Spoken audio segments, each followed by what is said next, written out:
Hello बच्चों, आज हम डिस्कस करेंगे एक समान आवेशित पतले गोलीय खोल के कारण विद्युत क्षेत्र। देखो बेटा, ये बोर्ड के सिलेबस में है एप्लीकेशन, तो ध्यान से देखना। गोलीय खोल का मतलब खोखला गोला। तो देखो,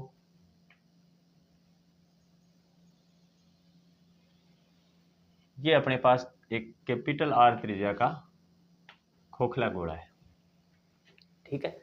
अब अंदर से खोखला है, अंदर तो कोई द्रव्यमान नहीं है, इसका मतलब अंदर बिना द्रव्यमान के आवेश नहीं रह सकता, तो सारा आवेश इसकी सतह पर रहेगा।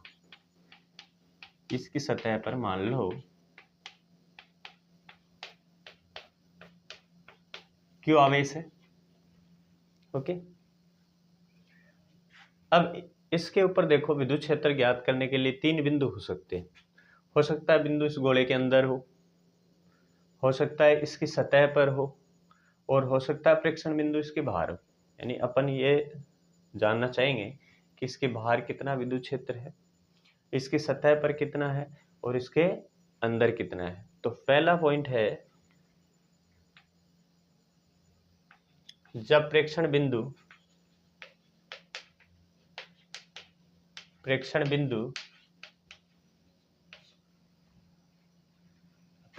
P मान लो, P गोलीय खोल के बाहर स्थित हो,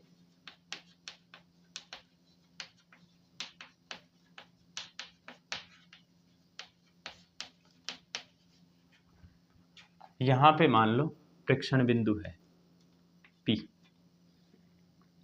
और इस P की इस गोले के केंद्र O से दूरी स्मॉल r है, ठीक है।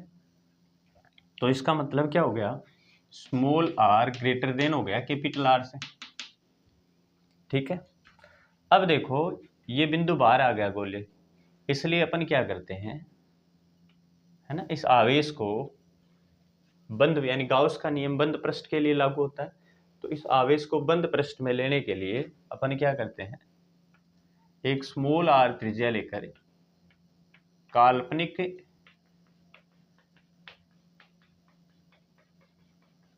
गाउसीय गोला बनाते हैं, ठीक है। अब ये सारा आवेश इसके अंदर हो गया। अब देखो बेटा, अगर मैं यहाँ पे एक अल्पांश लूं, ये जो बाहर गोला है जो इमेजिन किया है, इसके ऊपर मैं एक अल्पांश लूं, इतना इतना अल्पांश काटा मैंने, तो इस अल्पांश का क्षेत्रफल मान लो dA, इसकी डायरेक्शन गोले के जो क्षेत्रफल की डायरेक्शन जहां बिंदु लोग है उसके बाहर की तरफ होती है लंबवत, और यहाँ पे विद्युत क्षेत्र की तीव्रता की दिशा भी क्या होती है, त्रिज्यीय भार की तरफ, तो E की डायरेक्शन भी इधर ही होगी। और जो थीटा कितना बना इनके दोनों E और DA के बीच में 0 डिग्री का कोण बना। तो अब मैं आपको कहूं कि भाई इस इतने इतने अल्पांश DA से निर्गत फ्लक्स कितना हो जाएगा, अल्पांश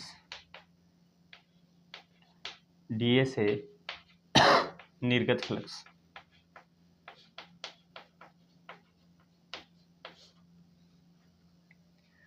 तो देखो बेटा, इतने इतने दूर में जो flux d phi is equal to हो गया E डॉट D, डॉट हटाएंगे तो कोस थीटा, और थीटा की वैल्यू 0 डिग्री, तो डी फाई बराबर E DA cos 0 degree. Cos 0 degree का मान 1 होता है, तो डी फाई आ गया E DA, ओके।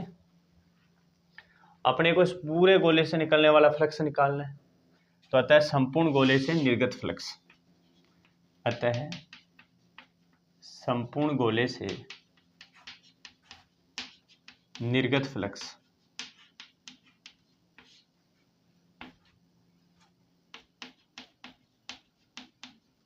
निर्गत फ्लक्स कितना हो जाएगा, इसका समाकलन कर दो।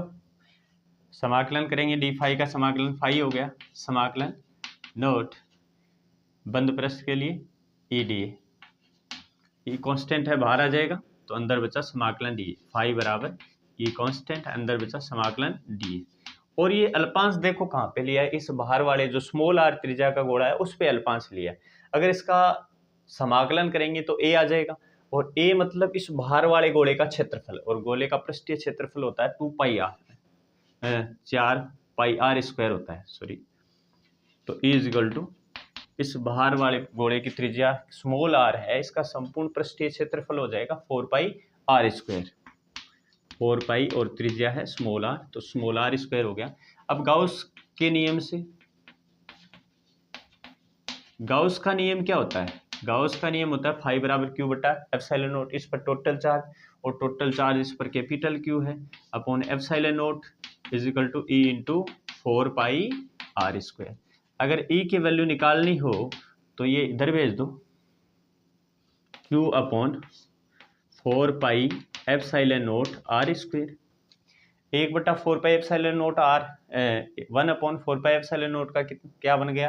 के हो गया, गुलाम बल नियतांक, तो E इज इक्वल टू आ गया के क्यू अपॉन आर स्क्वायर। ये फॉर्मूला आ जाएगा। अगर मैं इसकी वेक्टर फॉर्म लिखूं सदिश रूप, तो सदिश रूप बेटा इसका ऐसे लिख सकते हो आप, E vector is equal to K Q R square into R के, एकांक सदिश लगा दो, ठीक है। अब देखो, अगर आपको इस पे पृष्ठ आवेश घनत्व दे रखा है, आवेश घनत्व कौन सा हो जाएगा? पृष्ठ आवेश घनत्व। तो पृष्ठ आवेश घनत्व सिग्मा बराबर क्या होता है? सिग्मा इज इक्वल टू होता है टोटल चार्ज अपॉन टोटल क्षेत्रफल। अब देखो, ये जो टोटल चार्ज कैपिटल क्यू है वो कितने क्षेत्रफल पर है? तो आप कहोगे सर इस अंदर वाले जिस गोले की त्रिज्या कैपिटल आर है उसके ऊपर ये चार्ज एक समान रूप से वितरित है, तो इसका क्षेत्रफल आ जाएगा 4 पाई कैपिटल आर स्क्वायर।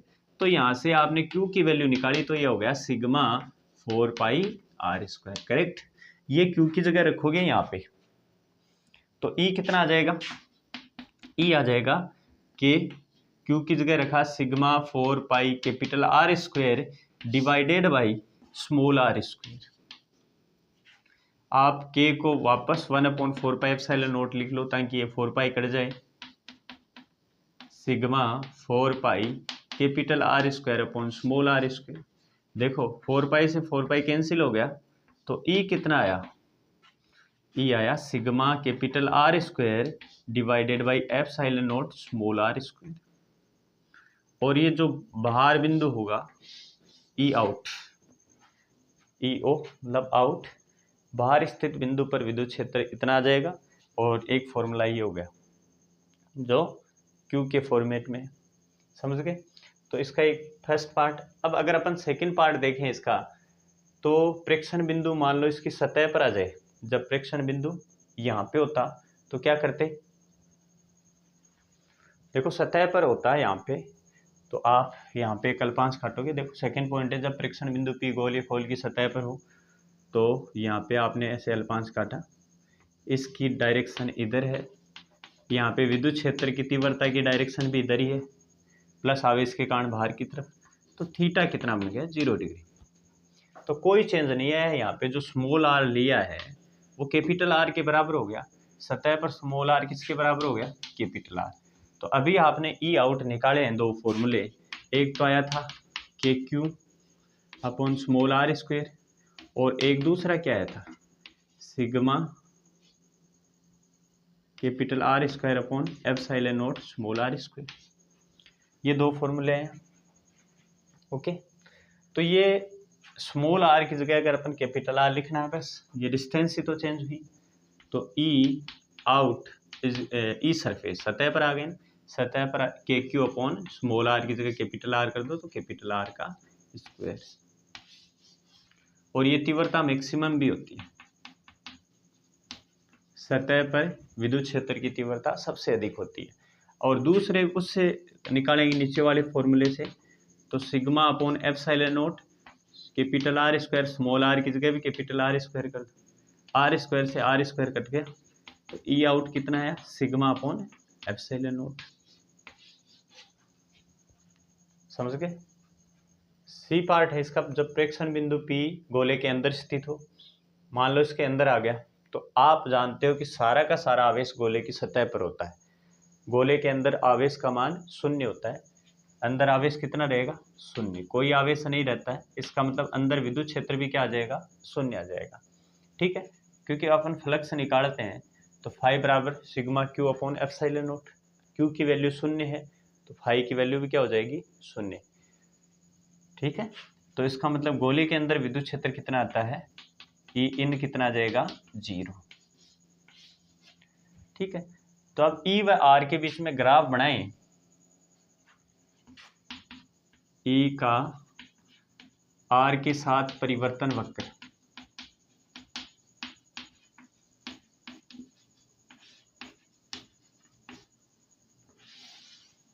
देखो बेटा, ई आउट कितना आया था, ई आउट आया था कि Q upon capital R square, sorry small R square. इसका मतलब जो भार विद्युत क्षेत्र है वो आर के स्क्वायर के व्युत्क्रमानुपाती है। ई सरफेस आया था कि Q upon capital R square जो मैक्सिमम था। तीसरा ई इन आया है वो शून्य। तो इन तीनों की सहायता से अगर अपन ग्राफ ड्रॉ करें,